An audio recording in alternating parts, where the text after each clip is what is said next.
Bismillahirrahmanirrahim. Elhamdülillahi Rabbil alemin.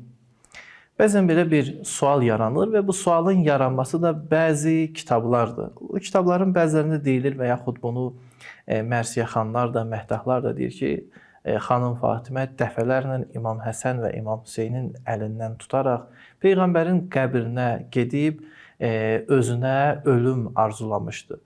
Bizim şiə mötəbər mənbələrdə bu formada xanımın rəftarı, sözü nəql olunmayıb. Yəni bu əsası olmayan bir məsələdir. Bəli, xanımın bəzi sözlərində bu məzmunu çatdıran dua var. Məxsusən Fədəkiyyə xütbəsində xanım o haqqı qəsb olunandan sonra və ondan şahid istədiyindən sonra buyurur ki, Ləytəni mittu qablə Huneyyəti. Kaş bu hadisəni görməzdən əvvəl ölmüş olaydım. Baxın, bu tam olaraq ilahi mənə ölüm ver, mən ölmək istəyirəm mənasını vermir. Yəni bu hadisəni, yəni bu olayları görməmişdən qabaq ilahi mən dünyadan köçmüş olaydım. Bu şəxsin ölüm istəməyi deyil, bəlkə mövcud şəraitə başqa bir formada etiraz etməsidir. Biz bu mənada məsələn Qur'an-ı Kərimdə Həzrəti Məryəmin də dua etdiyini görürük və Allah Teala buna bu məsələni bizə vəhy olaraq təqdim edir. O zaman ki Həzrəti Məryəm İsa əleyhissalamı dünyaya gətirdi o formada, Həzrəti Məryəmin dilindən Allah Teala buyurur ki, o buyurdu, Qalət ya ləytəni mittu qablə həzə.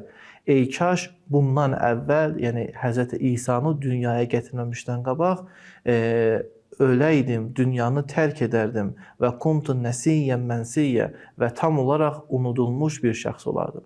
Yəni sual versək ki, niyə Həzrəti Məryəm özünə ölüm arzulayır? O ki, Peyğəmbər dünyaya gətirib, o ki, Allah Teala'nın iradəsi ilə bir Peyğəmbər dünyaya gətirib ki, ondan qabaq və ondan sonra heç kim bu şərəfə layiq olmamışdı.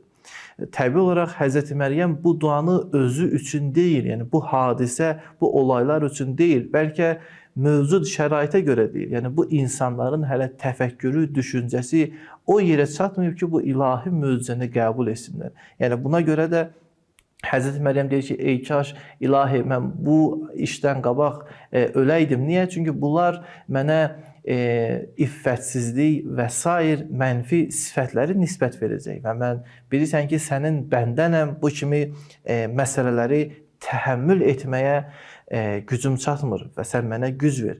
Xanım Fatimə Zəhra eyni ilə də bu sözü deməklə, yəni özünə ölüm arzulamaq və yaxud bu hadisədən qabaq mən öləydim deməklə bizə bir mesaj verir ki, Allah Rəsulunun sevimli qızı görün hansı bir məqamda idi, hansı bir şəraitdə idi ki, özünə bu hadisəni görməmişdən qabaq ölüm arzulayır. Yəni cəmiyyət görün nə qədər tənəzzül edir ki, Peyğəmbər qızı belə bir dua edir. Yenə deyirəm, bu dua bir mesajdır ki, o cəmiyyətin nə qədər tənəzzül etməsini göstərir, bizə bir mesaj verir. Bundan əlavə, xanım Fatimə bunu o zaman dedi ki, Allah Rəsulundan ona çatan hədiyyə, mirası qarşı tərəfdən istədi. Qarşı tərəf dedi ki, get sən şahid gətir. Baxın, dünyanın heç bir hüququnda belə bir şey yoxdur ki, bir insan bir şeyə sahib olsun, məhkəmə ona desin ki, git bunun sənin olduğu üçün şahid gətir. Əgər sizdən, məsələn, məhkəmə sizi çağırıb ki, bu ev sizin olmağınıza, bu həyət sizin olmağınıza get şahid gətir. Bəlkə o iddiası tərəf şahid gətirməlidir ki, mən deyirəm ki, məsələn, bu ev sənin deyil, bu mal sənin deyil. Xanım Fatimədən belə bir şahid istəməklik və gətirdiyi şahidləri də rədd eləmək, yəni Həzrət Əleyhisselamı, İmam Həsən, İmam Hüseyni rədd etməkləri, qəbul etməmələri ilahi höccətə qarşı bir etiraz edir. Və ona görə xanım belə bir mesaj ünvanında dedi ki, mən bu hadisədən qabaq ey kaş ölmüş olaydım.